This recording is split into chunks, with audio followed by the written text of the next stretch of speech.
Assalamualaikum teman-teman. Di sini saya Helwa Insania Syahnas akan menjelaskan tentang manajemen, mulai dari pengertian manajemen dan fungsi-fungsi manajemen.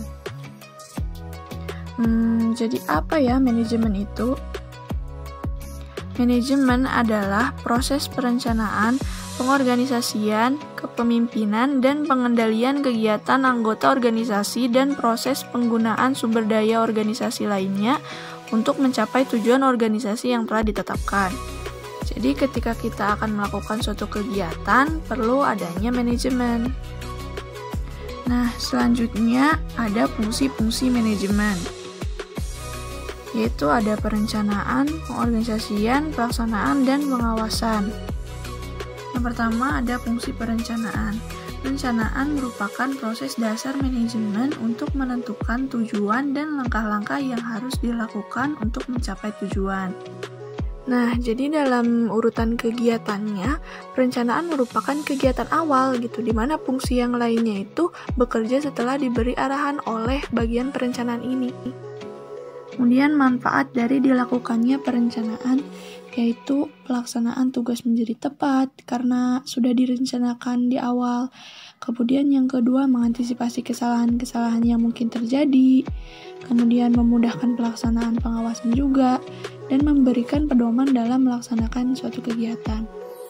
Nah, fungsi yang kedua yaitu pengorganisasian. Pengorganisasian adalah proses pengelompokan orang-orang, alat-alat, tugas, tanggung jawab, dan wewenang sehingga tercipta kesatuan dalam rangka mencapai suatu tujuan. Nah, dalam pengorganisasian ini itu memungkinkan adanya pembagian tugas dan spesialisasi. Jadi orang-orang akan diberi tugas sesuai dengan bidang keahlian masing-masing. Sementara fungsi dari pengorganisasian adalah mendelegasikan wewenang dari manajemen puncak ke manajemen pelaksana, membuat pembagian tugas yang jelas, dan mengkoordinasikan seluruh kegiatan.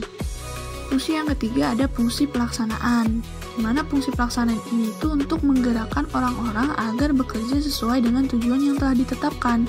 Jadi pelaksanaan ini tuh merupakan fungsi manajemen yang paling penting karena berhubungan dengan sumber daya manusia. Nah, ada 3 gaya dalam pelaksanaan kepemimpinan yang dikenal secara umum, yaitu ada otoriter, demokratis, dan bebas. Pertama, gaya kepemimpinan otoriter, di mana pemimpin ini tidak melibatkan bawahan dalam mengambil keputusan. Dan biasanya pemimpin otoriter ini menganggap hubungan antara pimpinan dan bawahan hanya sebatas hubungan antara majikan dan buruh. Gaya kepemimpinan yang kedua yaitu demokratis, di mana pemimpin mengakomodasi pendapat bawahan dalam mengambil suatu keputusan. Jadi pemimpin ini menganggap dirinya dan bawahannya adalah satu tim.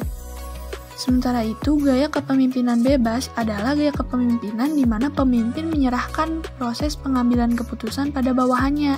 Jadi pemimpin dengan gaya kepemimpinan ini hanya memberi arahan dan nasihat dalam pengambilan keputusan. Kemudian fungsi manajemen yang terakhir yaitu pengawasan, di mana Henry Fayol mendefinisikan pengawasan sebagai tindakan meneliti apakah segala sesuatu berjalan sesuai dengan rencana yang telah ditetapkan. Karena pengawasan ini bertujuan untuk memastikan pekerjaan berjalan sesuai dengan rencana, kemudian untuk mencegah adanya kesalahan, untuk menciptakan kondisi agar karyawan bertanggung jawab dalam melaksanakan pekerjaannya, juga untuk mengadakan koreksi terhadap kegagalan yang timbul. Mungkin cukup sekian yang dapat saya sampaikan, semoga bermanfaat. Terima kasih. Wassalamualaikum warahmatullahi wabarakatuh.